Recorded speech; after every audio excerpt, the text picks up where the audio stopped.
I was raised as a pastor's kid. Actually, my dad's a pastor. Oh, wow. So I really felt for, Pax's, her story. It really kind of resonated with me. And you're right, man. We need all the voices we can get because truth is important. And it was really confusing for me growing up, trying to make sense of science and reality and philosophy. I never even knew the word critical thinking until I was in my, late 20s. Yeah. None of us did. Yeah, those terms, we didn't know that. Nobody talked about, right? It was like, you're in a religion, you do it because it's always been done in your family, right? And nobody ever kind of questioned it. It seemed like the people that weren't religious, to a large degree, just didn't do it. But that's as far as it went. Yeah, it was scary to even talk out against, even question the Bible, let alone really even know what it said, because every time the Bible was quoted, it was just text taken out of context, put into different, they'd spin an entire gospel, an entire theology based off of a whole bunch of different stories that didn't even really correlate with each other. Yeah. So it's really frustrating. It's a weird book, the Bible, because there's so many authors, and then you've got inconsistencies between authors, and then people tell you that there aren't contradictions, and then you go and look that up, and you look at it, and it's like it says the exact opposite thing here versus here. Yeah. And the rationalizations they come up with are bizarre. Oh yeah, they'll completely some of them will completely ignore the Old Testament, say it's completely allegory, but the New Testament, no way, that's all just complete real. But everything based off of the New Testament is based off of the Old. Yeah, it's Ophelia, what is that like in Baptist or independent? Your particular independent Baptist, the Old versus the New. Did they make that separation? Or did they just consider the whole book an immutable revelation? Growing up, I was always confused about what Old Testament laws we had to keep and what we didn't. They would preach from it, but of course, we didn't, everybody ate pork. Everybody used mixed fabrics. But then, the Ten Commandments were important, which I never could wrap my head around that one. They said keep the Ten Commandments, but then we would go to church on Sunday. So. Well, the two Ten Commandments, right? There's a second set in there, which is, somebody correct me, is it 10 or 12, the second set? I don't mean to criticize anybody, but I feel like Catholics took out, I want to say they took out the Sabbath one and split the last one into two something. There's one that Protestants have that Catholics don't have, but I can't remember which one it was. Yeah, well, that makes sense. These different sects have just reinterpreted, and they've got their own reasons, so that's another example to me where none of this stuff is revelation. If it's going to be revealed, it's revealed to the same to everybody. Right. Or someone has taken it upon themselves to make the modifications for reasons of their own, logic of their own, and much of the religion that comes after that is based on that. I won't say incorrect, but different writing, right? Mm-hmm. Here's to talk about the King James. Hi, Cher. Hey. How are you? I'm doing great. I was born Jewish Reform, and that's more modernized, right? Reform. Yes, very much. I'm not Orthodox. My dad was Southern Baptist. My mother was Jewish. I was lucky enough to be able to, learn about both, and very lucky to do that. As I grew, though, I realized that I became a Unitarian Universalist, and being able to understand that we are all in this together. And I don't believe in a God, Jesus, whatever, but I believe in people and spirituality and loving ourselves and being there for each other. But you believed in God at that point, so. At that point, yes. But like I said, being Jewish at the lowest Reform. It was Orthodox, conservative, and Reform. And Reform is very much like being a Unitarian Universalist, where you really just believe in people and humanity and helping others and being there for each other. So Humanism. Right? absolutely, There's a lot of secular Jews. absolutely would consider myself a humanist. Absolutely. Yeah, good. I think that's the most valuable position to have, honestly. I do too. And, I am so thrilled to be able to see people like you and see people that feel the same way. We're in this together, for goodness sake. For sure. I mean, it's like I had a Facebook thing today with somebody, just a back and forth, writing comments, and was making the point that we have to sort of give up some freedoms in a civil society in deference to each other. And his immediate reaction was just like, oh, what do you want me to give up? It's like, well, recognize that all our lives overlap other people's lives, right? Right. The little circle of our universe that overlaps somebody else's circle in our universe. I mean, there's a lot of people on the planet now. So part of what we have to do is to give up our freedom to, drive on that particular road at that particular time, being the only ones that it's saved for, because there are other people around that could use that same road, right? So we have to give up that way. So we always have to be considerate of each other, or we should be more considerate, I think. So we Yes. don't. When we do interact, when we do get that overlap, that we're not like, you're in my space, this is my country kind of a thing. Some of that crap that's going on. Exactly. Yes. I think like I said again, we're in this together and we need to support each other. So, Ophelia, you're on TikTok right now. Mm-hmm. Are you just on TikTok?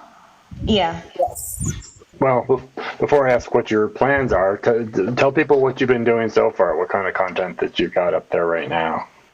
Basically, I'm trying to keep all my videos to about 60 seconds. Back when I was a Christian, there was a YouTube account that I really liked called When We Understand the Text, and it would take more of the controversial issues of Christianity and give their view on it, and they would keep all those videos about a minute long. So I really like that, and so I'm trying to do that with my own atheist videos now. I'm taking all the questions that I used to go into people's lives and just in the comments ask questions and things, and so now I'm just making a video about those. A lot of people would ask me, as an atheist, where do you get your morality? Yeah. And so a lot of the questions took a lot of soul searching and research and things, and I'm just presenting the conclusions that I've come to. I think that's a really good idea. I used to have some concern about, what am I going to think of to talk about and this kind of stuff. And if you're online anywhere, all you have to do is look around and look at the comments, and something will trigger you within 10, 15 minutes, and you'll have a topic, especially if it's like, you don't have to go research and do a big 50-minute lecture. Most people won't watch that anyways. It's like the old writing stimulation used to be looking up quotes or looking through a thesaurus or these sort of idea books or short poems or something. And now we've got all of these channels. And I think that's a good idea, 60 seconds. If you do 60-second content, you can cross post too. So that's cool. Yeah, I'm rereading the Bible. I figure I need to if I'm gonna do this, I need to keep it fresh. And it's I can't go more than 5 or 6 verses without writing down a question of something that doesn't make sense to me. I don't think we'll ever run out of content. Repetition doesn't hurt, honestly. I mean, think about how religions and sermons and it's repetition. It's drilling. There's always new audience, and there's always a better way to say it than you said it last time. So take the same subject 3 weeks from now and do it again. Right. One of the fascinating things that I found when I was rereading the Bible was, I learned a lot of history, and then I learned a lot of things outside of the Bible. And then when I reread it, I'm like, oh, that makes a lot more sense. like El and the ancient Canaanite gods and pantheon just so much more made sense. Like my parents are literalists, and I think one of the biggest wins for me was I was able to show my dad, some things that he actually changed his mind that the Bible is actually not like inerrant. So I feel like that was a win at least. Every little step. Every little step. I agree. That is a win. I'm just checking.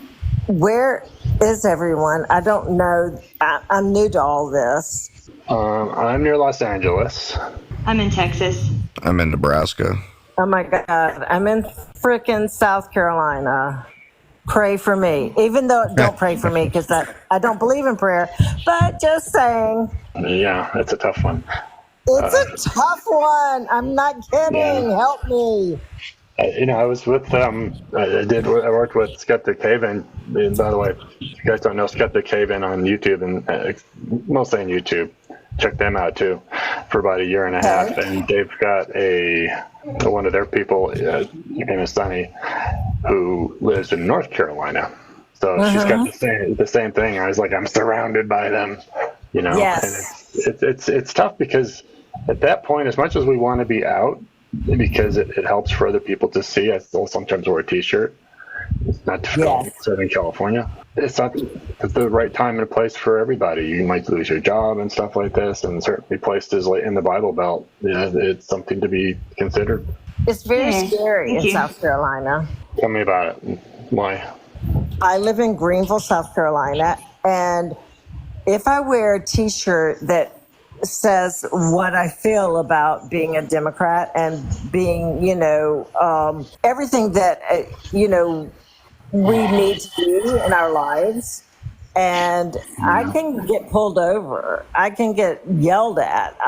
It's an everyday thing. It's a nice city otherwise. I mean, it's very No, it is a nice city, but there's still a lot of rednecks, and it's still scary. I don't know. I mean, in terms of how that's going to change or the timetable, the Southeast is going to be generations at least. Yes. And it's sad to me because I look at, it's like Mississippi is the saddest one to me because it's like one of the poorest states.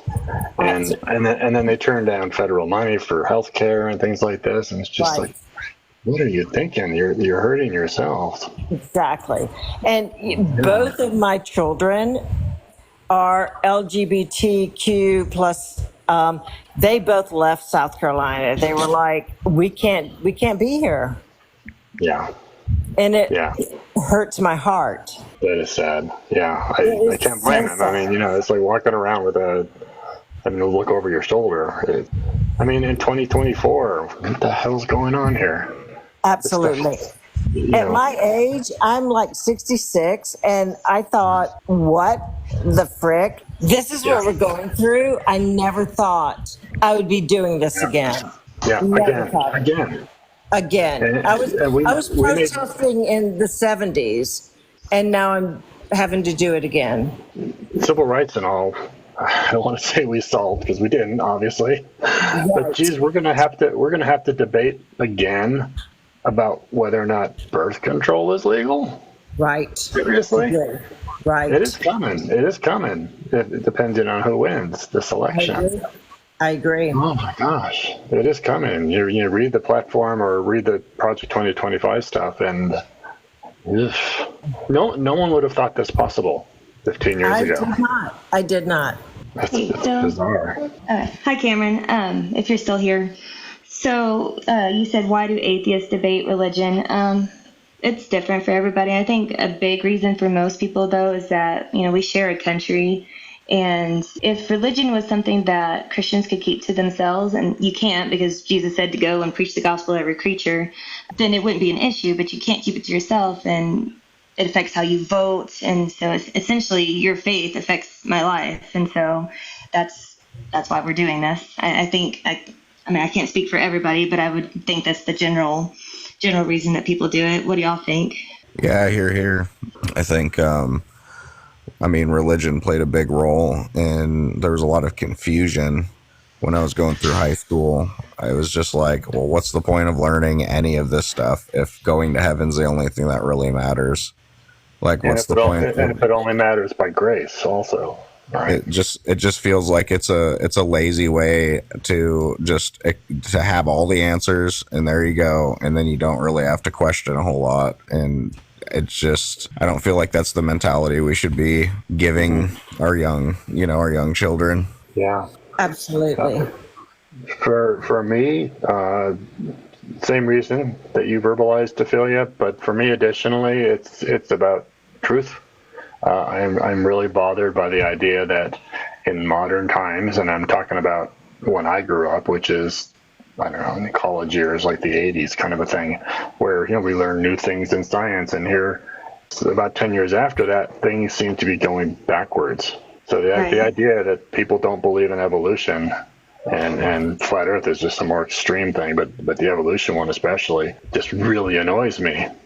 And not just on a scale that I'm bothered by that person not knowing X fact, but when you learn to distrust the science, the methodology, which a lot of them do because they're taught to distrust it when it contradicts their religion on specific points. Sending your kids to certain schools goes down, where there's a million kids a year, as of like 5 years ago, that graduate from Christian colleges, many, if not most of which require apologetics mandatory courses, and, come out of that believing the earth is 6,000 years old and take themselves off to the Ark Museum to reinforce that. We cannot make good progress as a society economically. How are we supposed to compete on a global scale economically when we don't have good science-educated people? And how can we understand? In Greenville, we have Bob Jones University. Bob Jones. Yeah. It's ridiculous. I ride by it almost every day, and I'm like, I don't understand how it's still there. Now accredited, it was not accredited back in the day, but now it is. Yeah, and more stuff might get accredited, right? Was to talk about making Christian schools and then making them mandatory accredited, giving them accreditation. Yeah. Yes. So, let's see who we got. Go for it. You're in the room. Oh wow. With Ophelia and Phil. Cool. Yeah, I don't know. I guess I just don't understand why atheists get together and form groups. If you just don't believe in something, like what? Why? But did you hear Ophelia's answer a couple minutes ago? Yeah, I did, but it just seemed like it was all based on what other people believe, and what does that have to do with us? I remember a few years ago, the states were voting. The states were voting on whether or not to allow gay marriage, and in my state of Texas, homosexual people weren't allowed to get married, and I know that was based on faith. So, yeah, people's faith affects other people's lives. If your faith only affects you, that's one thing, but when it starts affecting other people, that's a big issue. And like Phil said, we can't advance as fast as we would have if we're still believing in outdated ideas and things. And so that's interesting, as well as we can't advance with these outdated concepts, but yet we've made so many advancements. Well, we can advance. Concepts. We will advance on a more consistent basis and a more successful basis by doing it on the basis of what's real and not believed, right? I mean, like the example is the disbelief in evolution. If you don't believe in evolution, you're pretty much taking yourself out of almost any career that involves biological sciences. I have a biology degree. I'm an atheist. It doesn't mean that I have to believe in evolution. Whether I believe in it or not, I can still do everything that I do as far as my career and my functions in life. You're an atheist or a theist? Oh, I shouldn't have said that. I'm not either one. I don't even understand what an atheist is, but I honestly atheist doesn't believe in God. Well, I just don't understand why atheists. That's an interesting combination. It's just I feel like atheism is a form of religion that people get together and they believe a certain way and they want other people to believe the same way they do. and it makes no sense to me. Like it feel like, well, you're just a subject of a religion. Well, It just- the way that I see it is, all of the knowledge that we've accumulated is from written history. It's people building information on information, and if we just stick to one book that's based on faith, like where are you to go with that? It's a book that supposedly has all of the answers, but yet there's no more learning. There's no more, like, the reason why we've gotten to the scientific level that we're at now and the technological age that we're at now is because of knowledge passed down that we've built upon. You can't really build upon knowledge like a Christianity set in its doctrine. There's a lot of different kinds, but I mean, there's only so far you can get with just the Bible. You just run in circles. Right. So don't use the Bible. I mean, I don't. Well, exactly. That's why I'm an atheist. Why do you care if someone else does? And a lot of people that made those great jumps I mean, they were religious. They did really great things for the country and the world. Okay. You're basically saying, like, why are we getting together and vocalizing our, what we think and all that? Why not just go watch TV and have a snack before bed?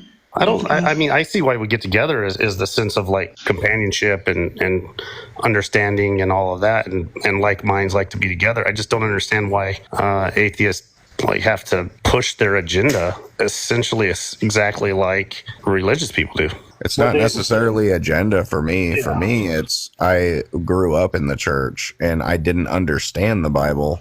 And when I started learning the Bible, because that's what I was raised in, and I started learning history, I started noticing the contradictions and the differences. And I mean, that's personally why I like to talk about the Bible, is because that's what I was raised up in. A lot of people are raised up in Christianity.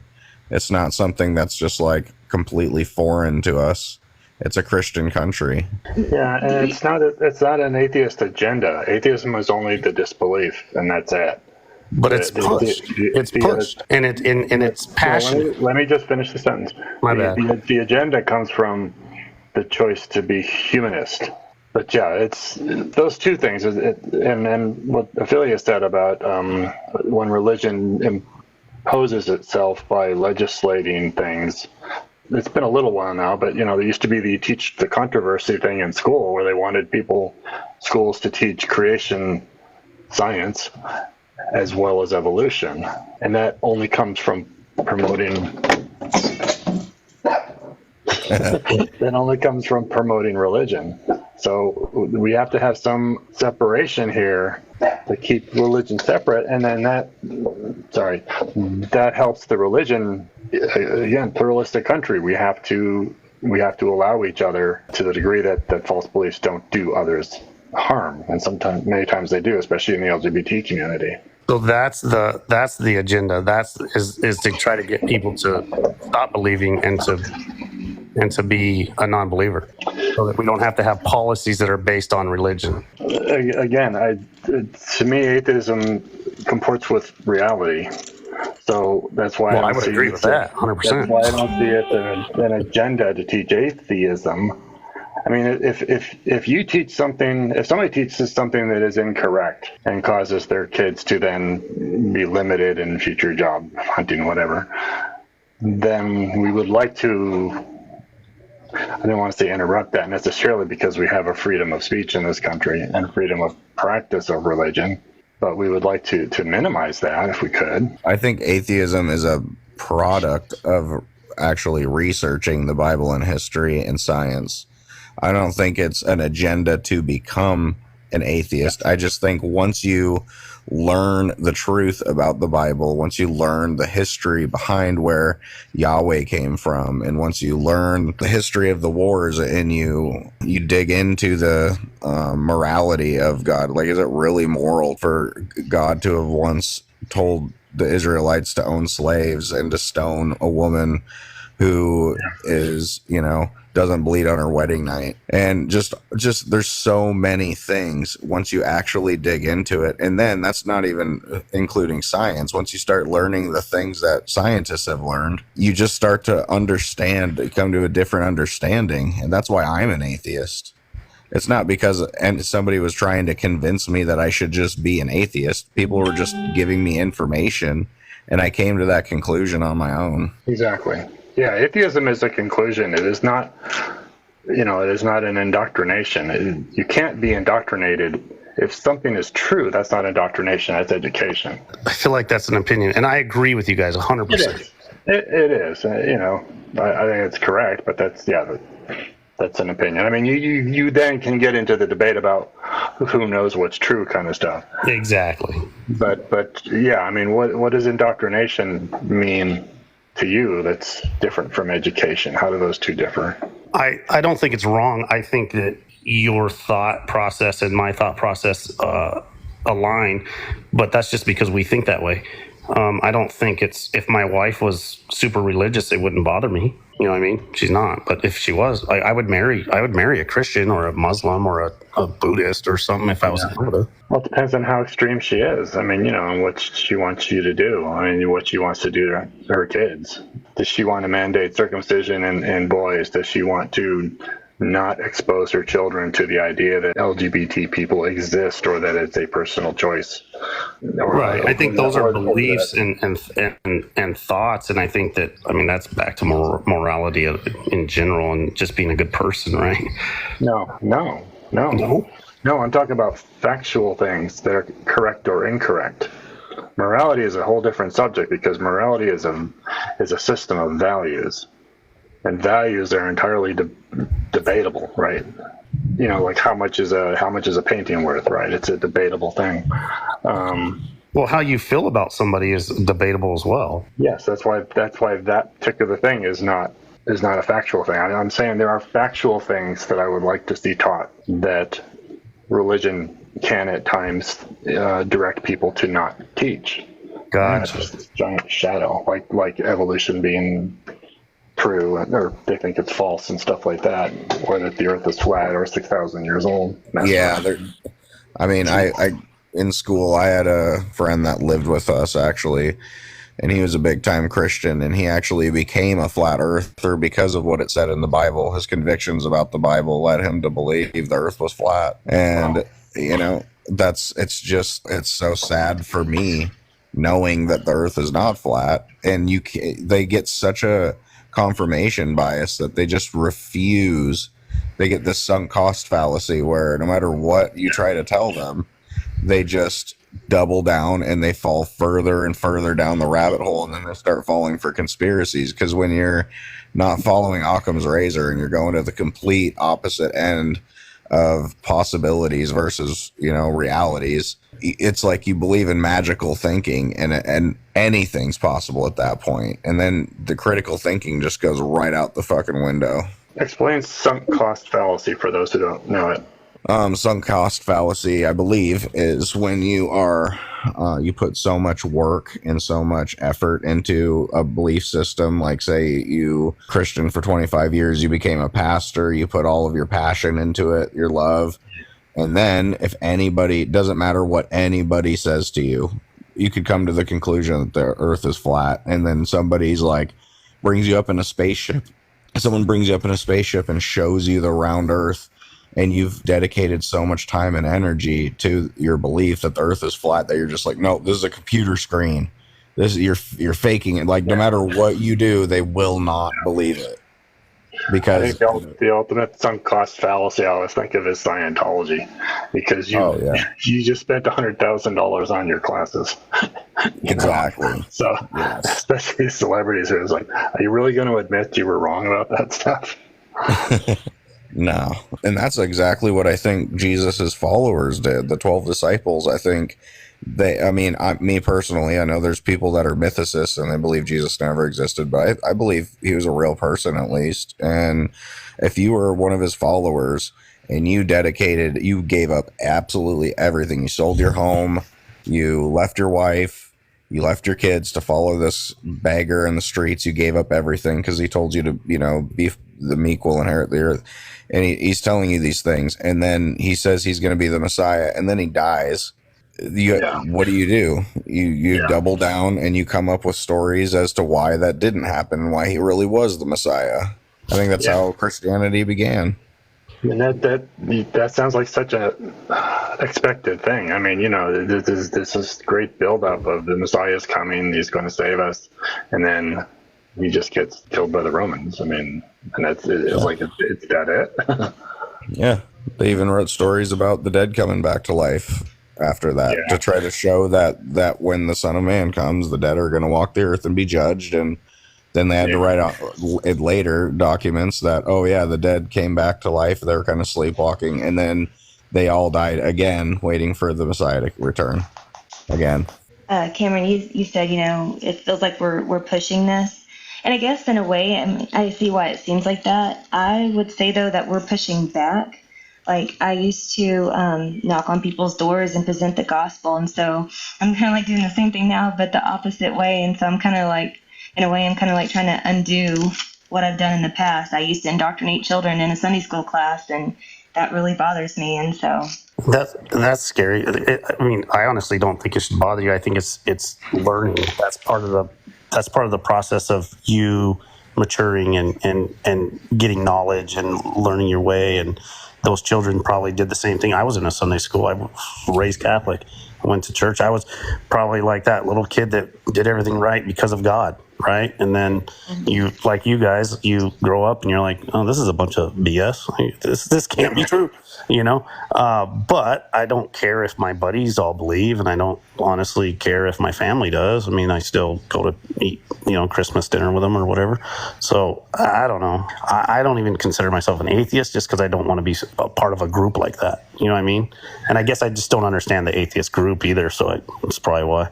But I think it depends. I've had people that know me. They're like, "Why is it such a big deal?" Well, I was full in. Like I mentioned earlier, I have spent hours and hours and hours and lots of dollars on this. And in fact, like one of my family members, she won't, every year me and her did something together, and now she won't do it because she thinks God doesn't want her to. Even though I'm not a Christian anymore, it's still impacting my life in several ways. Yeah. Not everybody's the same. I mean, atheists. There's personality parallels between atheists and liberals in general and progressives. We're different. Some want to pay attention to it and others don't. Some want to be rid of it. Some just don't even want to bother to think about it. If they don't believe in God, it's just not part of their life, period. And they don't deal with it. Not everybody has to be active, for sure. So can atheists? I mean, obviously, you guys all have friends that are religious and different religions and different backgrounds and different beliefs. Yeah. And I mean, if you're sitting there having dinner with them, you don't try to convert them or anything, right? It depends. I do not. Well, literally, no. I don't try to convert them. If they say something that is factually untrue, I will point that out, and I will also, if it comes up, I will let people know that I am an atheist without hesitation, because I want to demonstrate that I'm a decent person, and you don't have to be a God believer to be a decent person. So, but no, I don't try to convert people who, especially not in that situation where it's one thing being in an Ask an Atheist booth and it's another being at dinner with a stranger. Right. Yeah, exactly. The analogy I make is like if you're in a group and someone makes a racist joke, do you just stand there and let that happen without reacting in some way against it? Because I think if you don't, at least register your displeasure with that you are sort of normalizing the allowance of it. So I won't go far with it. It depends on the exact phrasing and what's put forth. I mean, if it's just like saying grace at Thanksgiving kind of thing, I don't hold hands. I just sit quietly and wait till they're done. I don't make a big deal of it, but then I don't hold hands and I don't put my head down, because that's the normalizing. I choose not to participate, and that's it. But I don't go on a rant about how prayer doesn't solve problems. That makes sense. Yeah. Yeah. One thing that kind of threw me off with religion, and specifically in my parents' church, they had this chick that played the piano and went to the pastor meetings and whatever, and they found out a year later she brought her wife to church. and they told her that she can no longer play the piano and no longer, participate in certain things. And I was so pissed off that my own parents did that to somebody. And it's like, when people go to, like, church is supposed to be a community where you can go and receive, all that kind of stuff, what they claim. But I mean, if I had a church, like, why would anybody care what kind of, who you sleep with? Why does God care what your genitals are, where you're putting your genitals? Why would he care about that? Yeah. It's just, it's so absurd to me. Yeah. And it really makes me angry when I think about people and the discrimination, people receive because of their belief system. And it hurts. I don't like it at all. Trans people are the demographic with the highest suicide rate. And the discrimination, well, not all of it comes from religion. Some of it comes from conservatism, granted. But that's just an example. And then, the LGBT stopped preventing marriage because the Bible says that a man can't lie with another man. Well, by the way, Bible doesn't say women can't lie with another woman. No, it doesn't. And no, it doesn't. Look it up. And a few verses later, it says that you can't wear two different kinds of fabrics, and it's almost like the same esteem. So I mean, yeah, you just want to pick and choose what you want to pick and choose, create your own gospel and your own doctrine. Well, that's different because that's the big wool lobby that existed even 2,000 years ago, right? And the biggest kicker is that is an Old Testament Mosaic law, which they say, oh, well, when you try to state any of the other ones, they're like, oh, well, those laws don't count. That's the second covenant. Yeah. So it's like, so you can choose whatever laws that you want, whatever morals that you want to believe in as the second covenant, when it really doesn't state any of that. It actually says you're supposed to follow all the laws forever. Cameron, have you ever heard of Richard Dawkins? Yeah, of course. Yeah, and I haven't finished reading the book, but in The God Delusion, he talks about how, atheists aren't really organized for the most part. And he said it's hard to organize us because we're typically free thinkers, and so it's kind of like herding cats. He's like, but if you get enough cats in a room, like, you can't ignore them. They make a lot of noise. And so, like I said, I would like to have a political voice. So that's one of my biggest reasons for getting with other atheists. I think that's a really good reason. This is really good. I appreciate you guys letting me join. No problem. Thank you. Absolutely. Thank you. Let's do it again. Watch here. And Ophelia is up to 9:55. Yeah. As soon as we finish here, I want everybody who's hearing to go over to her page. It's Ophelia Pax on TikTok, and let's get her as close to 1,000 as we can tonight. So, but I'm gonna wrap it up. This dog just released the most incredible fart you would. I can relate. And wants his supper. I've got 3 of them. So. It was a pleasure talking to you, man. I think you're very knowledgeable, and if I ever have any questions, I'll probably come to you for some, if that's okay. Oh, I would love that. That's terrific. I'm all over the place too, so you can catch me Instagram and YouTube and Threads and here on TikTok. So awesome! It's an honor. Thank you, Phil.